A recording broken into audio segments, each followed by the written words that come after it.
Nel 2022 sono stati sequestrati 1000 quintali di marijuana, sono raddoppiati rispetto al 2021 gli ammonimenti per maltrattamenti in famiglia, con 13 casi registrati, in aumento anche il DASPO per la sicurezza urbana.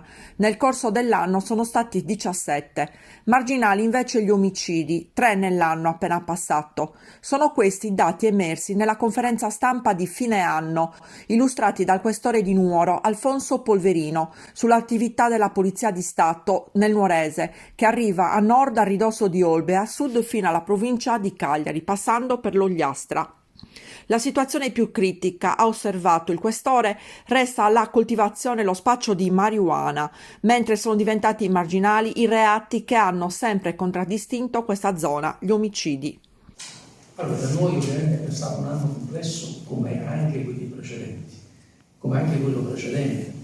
Era caratterizzato dalle limitazioni sanitarie del Covid. In questa fase c'è stata non solo la convivenza con il post-Covid, con le problematiche che che ci sta portando dietro ancora la pandemia, ma anche quello poi di una ripresa economica che ha avuto i suoi momenti di difficoltà dovuti a fattori esterni alla guerra. Questo soprattutto per quanto riguarda gli aspetti della violenza di genere, che è un fenomeno in costante crescita, ma questo insomma non devo dirlo io, lo dicono le cronache nazionali.